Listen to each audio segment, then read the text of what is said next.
The wind of Arizona carried dust across the open land as the sun sank low behind the red cliffs. The small town of Dry Creek was closing for the night. Doors shut, lamps dimmed, and the sound of boots faded from the wooden streets. Only one man still rode through the wind, a quiet cowboy named Thomas Hale. People called him Silent Tom because he rarely spoke more than a few words. He lived alone at the edge of town, raising cattle and fixing his fences. One cold evening, when the sky turned gray and the desert began to freeze, Thomas heard a soft cry near the river bend. At first he thought it was the wind. But then he heard it again, a faint trembling voice. He stopped his horse, climbed down, and followed the sound. There, behind a fallen log, sat a young Apache girl, wrapped in torn cloth, her eyes clouded white with blindness. She was shaking, holding her hands near a small dying fire. Thomas stood still, unsure of what to say. The girl lifted her head as if sensing his presence. Her voice was weak but calm. "Please, I'm not a threat," she whispered. "I can't see. I haven't eaten since yesterday." Her words struck something deep inside him. He took off his coat and placed it around her shoulders. She flinched, surprised by the warmth. "You'll freeze out here," he said quietly. "Come with me." When he helped her onto his horse, her hands trembled as she tried to find the saddle. He guided her gently, his large calloused hands steadying her small ones. She didn't ask where they were going. She just whispered, "Thank you." When Thomas brought her back to town, people stared. Some whispered from their porches. "He's lost his mind," one man said. "Bringing an Apache girl into his home? She's blind. She'll be nothing but trouble." Others laughed behind his back, but Thomas didn't care. He led her inside his small wooden cabin, lit the fire, and gave her food. The girl's name was Ayanna. Her tribe had scattered after a hard winter, and she had been left behind when sickness took her sight. She spoke little, but when she did, her words carried a quiet strength. She asked nothing for herself except a place to stay until she could find her footing again. Thomas built a small bed for her near the window where the sun came in each morning. He made sure she had clean clothes and enough to eat. Slowly, the cabin, once silent and cold, began to feel alive. Ayanna would hum soft Apache songs as she cooked or cleaned, and sometimes she'd smile toward the sound of his boots. At first, Thomas didn't know how to talk to her. He wasn't used to company, especially not someone so gentle and yet so brave. But day by day, he began to open up. He told her about the ranch, the cattle, and the long rides across the open land. She listened quietly, her hands resting on her lap, her face tilted toward his voice. One morning, she said softly, "I may not see, but I can still feel the world. Teach me something useful so I'm not a burden." Thomas didn't answer right away, but that afternoon he took her hand and placed it on a smooth piece of wood. "You can carve," he said. "You can make things that last." Under his guidance, Ayanna learned to feel the shapes with her fingers, following the grooves with patience and care. Her first carvings were rough, but she didn't give up.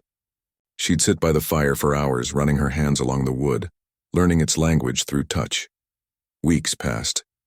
The townsfolk kept their distance, still whispering whenever Thomas came to town with her.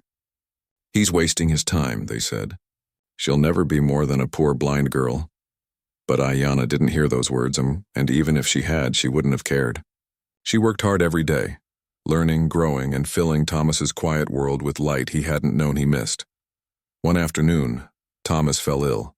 He'd caught a fever after repairing the corral in the rain. For 2 days he lay weak on his bed. Ayanna sat by his side, keeping cool water on his forehead, whispering prayers in her language. She refused to sleep until he opened his eyes again. When he finally did, the first thing he saw was her sitting there holding his hand. "You saved me," he said weakly. "No," she smiled faintly. "You saved me first." After that, something changed between them. Their bond deepened, not as strangers or outcasts, but as two souls who had found strength in each other's kindness. One day, as Thomas was leaving for the fields, he noticed Ayanna standing by the porch, her hands stretched out toward the sun. "I can feel it," she said softly. "The warmth moves." "I can almost see it," he smiled. "You see better than most people do," he said, and for the first time in years he felt peace in his heart. As spring came, Ayanna surprised him with something she had been working on secretly. Using her sense of touch and memory, she had carved a small wooden horse, perfectly shaped, its mane flowing as if alive. When Thomas saw it, he was speechless. How did you do this? He asked. She smiled shyly. You taught me to listen, not with my ears, but with my hands. News of her carving spread through the town. People who once laughed began to visit, curious to see the blind Apache girl who could make art so detailed it looked alive. Soon her small carvings sold at the market, helping Thomas earn extra money. The same men who had mocked her now asked to buy her work. But Ayanna didn't do it for praise or gold.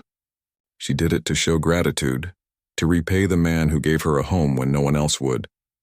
One evening, after selling a few carvings in town, Thomas returned home early and found Ayanna outside. Her face turned toward the setting sun. I made something else, she said. She handed him a small wooden figure of a man holding a lantern. The light carved into it looked so real that Thomas felt tears rise in his eyes. That's you, she said softly. The man who gave me light. He didn't know what to say. He simply stood there watching her smile, the orange glow of sunset touching her face. That night Thomas sat by the fire thinking of how far she had come. She had arrived at his door helpless, scared, and blind. Now she had not only changed her own life, but his too. She had brought warmth back into his cold home, laughter into his quiet nights, and purpose into his lonely heart. But neither of them knew that fate had more in store, something that would test their courage and faith in a way no one expected. Something that would make the same people who once mocked them stand in awe. And soon the entire town of Dry Creek would witness the day when the blind Apache girl did the impossible. Summer came to Dry Creek like a golden wave. The fields shimmered and the air was filled with the hum of grasshoppers. Life had begun to change for Thomas and Ayanna. What once had been a quiet ranch now carried laughter, the sound of tools, and the sweet smell of bread. Ayanna learned to bake by counting steps and feeling the heat with her hands. The townspeople still watched them from afar. Some had grown kinder, offering small words when Thomas came to town, but others still found ways to whisper behind his back. He's wasting his time, they'd say. She's blind. She'll never be anything more than a story people forget. Thomas ignored them just as he always had. He knew what he saw, not with his eyes but with his heart. Ayanna had started making bigger carvings now. She could feel every curve, every detail with her fingertips. Her touch had grown so fine that even Thomas couldn't believe how perfect her work looked. One evening, she asked him to take her into town. I want to see, well, not see, but hear what people think, she said with a little laugh. He hitched the wagon and helped her up. When they arrived at the market, she sat quietly as he placed her carvings on a small table. Within an hour, a crowd gathered.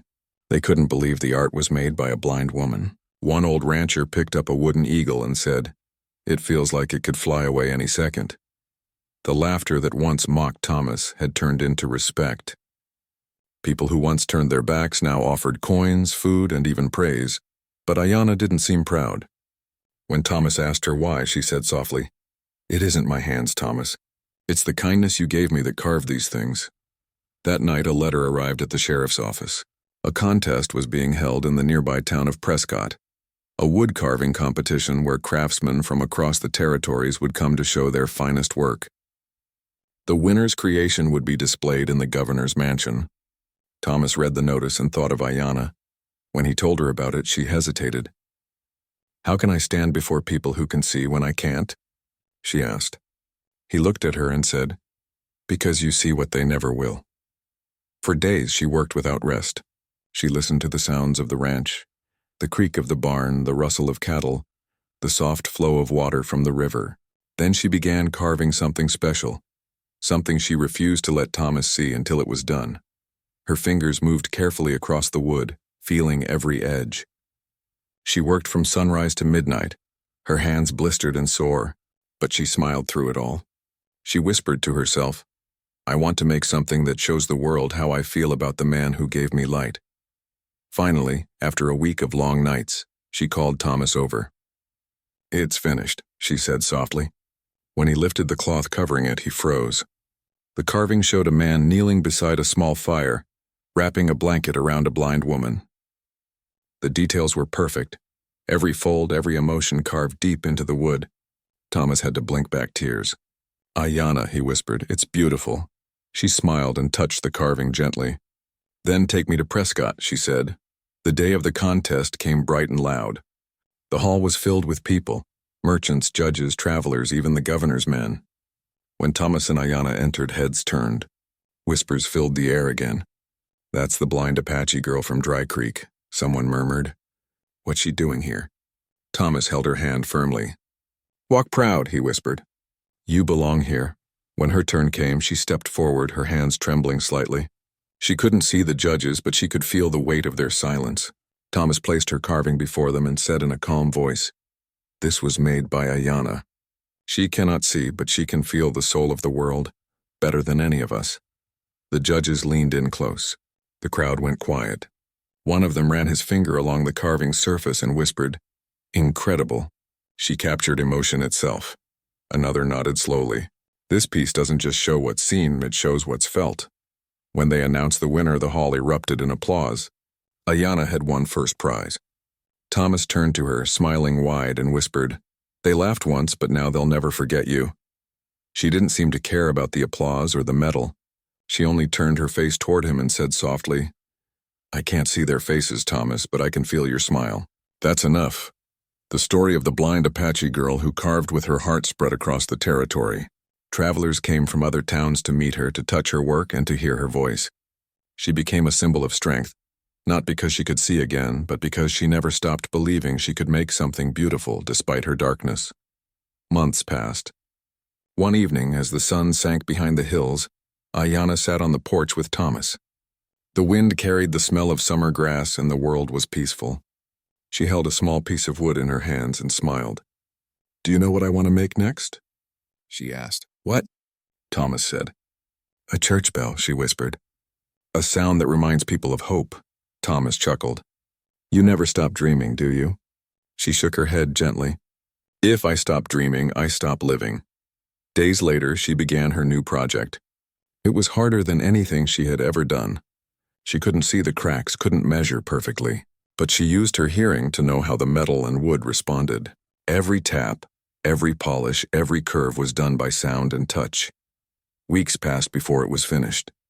The bell was small but perfect, shaped by her hands alone. Thomas helped hang it on the small church near town. When it rang for the first time, its clear tone traveled far across the plains. People stopped what they were doing to listen. Children ran out of their homes, and even the old ranchers lifted their hats. The preacher said it was a miracle, that a blind girl had made a bell that sang so pure. The Lord gave her no sight, he said, but he gave her something greater, light within.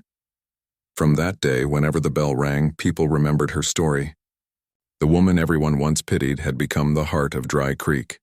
She had done what no one believed possible, not by sight, but by faith, kindness, and courage. Years later, when Thomas was old and gray, and Ayanna's hair had turned silver, they would still sit on that porch every evening. The wind would carry the sound of that bell through the valley, and every time it rang, Thomas would look at her and say softly, "You did the impossible, Ayanna." She would smile, her sightless eyes shining in the fading light. "No, Thomas," she'd say, "we did it together."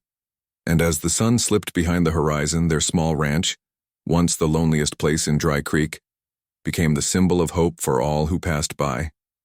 The blind Apache girl, once laughed at, had given light to an entire town.